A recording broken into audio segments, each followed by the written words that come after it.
श्री कृष्ण गोविंद हरे मुरारी, हे नाथ नारायण वासुदेवा। ओम नमो भगवते वासुदेवाय नमः। फाल्गुन मास कृष्ण पक्ष की विजया एकादशी कथा। युधिष्ठिर ने पूछा, वासुदेव, फाल्गुन के कृष्ण पक्ष में किस नाम की एकादशी करते हैं?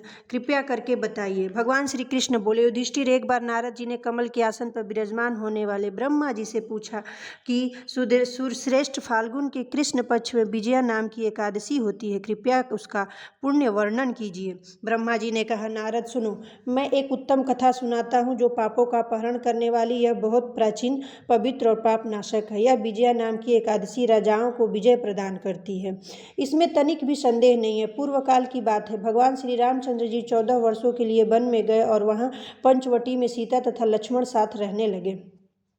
वहां रहते समय रावण ने चपलतावश विजयात्मा श्री राम की तपस्वी पत्नी सीता का हरण कर लिया।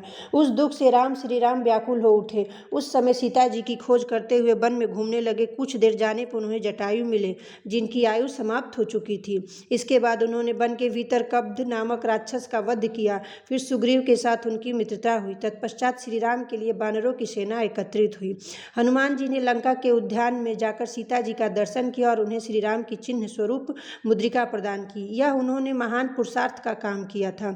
वहां से लौटकर श्री रामचंद्र जी से मिले और लंका का सारा समाचार उनसे निवेदन किया। हनुमान जी की बात सुनकर श्री राम जी सुग्रीव को अनुमति ले लंका को प्रस्थान करने का विचार किया और समुद्र के किनारे पहुंचकर उन्हें लक्ष्मण से कहा, सुमित्रा नंदन, किस पुण्य से इस समुद्र को पार किया जा सकता है? यह अत्यंत अगाध और भयंकर जल जंतुओं से भरा हुआ है। मुझे ऐसा कोई उपाय नहीं दिखाई देता जिससे इसको सुगमता से पार किया जा सके। लक्ष्मण बोले, महाराज, आप ही आदि देव और पुराण पुरुष पुरुषोत्तम हैं। आपसे क्या छिपा है? यह द्वीप के भीतर बकदा लभ्य नामक मुनि रहते हैं। यहाँ से आधे योजन की दूरी पर उनका आश्रम है। रघुनंदन, उन प्राचीन मुनीश्वर के पास जाकर उन्हीं से इसका उपाय पूछिए।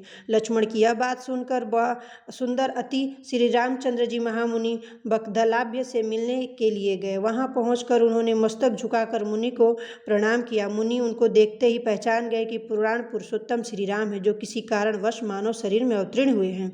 उनके आने से महर्षि को बड़ा प्रसन्नता हुई। उन्होंने पूछा, श्री राम, आपको कैसे यहाँ आगमन हुआ? श्री राम बोले, ब्राह्मण, आपकी कृपा से राक्षसों सहित लंका को जीतने के लिए सोने के साथ समुद्र के किनारे आया हूँ।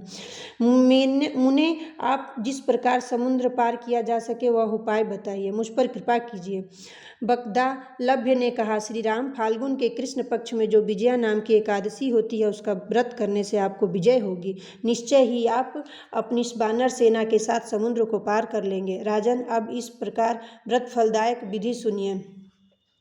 दशमी का दिन आने पर कलश स्थापित करें। वह सोने, चांदी, तांबे अथवा मिट्टी का भी हो सकता है। उस कलश के जल से भरकर उसमें पल्लव डाल दें। उसके ऊपर भगवान नारायण के सुवर्णमय विग्रह की स्थापना करें। फिर एकादशी के दिन प्रातः काल स्नान करें। कलश को पुनः स्थिरतापूर्वक स्थापित करें। माला, चंदन, सुपारी और नारियल आदि के द्वारा विशेष रूप से उसका पूजन करें। कलश के ऊपर सप्त धान्य और जौ रखें। गंध, धूप, दीप और भांति भांति के नैवेद्य से पूजन करें। कलश के सामने बैठकर वह सारा दिन उत्तम कथा, व्रत आदि के द्वारा व्यतीत करें तथा रातों में भी वहां जागरण करें। अखंड व्रत की सिद्धि के लिए घी का दीपक जलावे। फिर द्वादशी के दिन सूर्योदय होने पर कलश को किसी जलाशय के समीप, नदी के झरने या पोखरे के तट पर जाकर स्थापित करें और उसकी विधिवत पूजा करके देव प्रतिमा सहित उस कलश को वेद वेदा ब्राह्मण के लिए दान कर दें। महाराज, कलश के साथ और भी बड़े बड़े दान देने चाहिए। श्री राम, अपने युद्धपतियों के साथ इसी विधि से प्रयत्न पूर्वक विजया का व्रत कीजिए, इससे आपको विजय होगी। ब्रह्मा जी कहते हैं, नारद, यह सुनकर श्री रामचंद्र जी ने मुनि के कथनानुसार उस समय विजया एकादशी का व्रत किया। उस व्रत के करने से श्री रामचंद्र जी विजय हुए। उन्होंने संग्राम में रावण को मारा, लंका पर विजय पाई, सीता को प्राप्त किया। बेटा, जो मनुष्य इस विधि से व्रत करते हैं उन्हें इस लोक में विजय प्राप्त होती है और उनको परलोक भी अक्षय बना रहता है। भगवान श्री कृष्ण कहते हैं, युधिष्ठिर, इस कारण विजया का व्रत करना चाहिए। इस प्रसंग को पढ़ने और सुनने से वाजपेयी यज्ञ का फल प्राप्त होता है। बोलो, फाल्गुन मास विजया एकादशी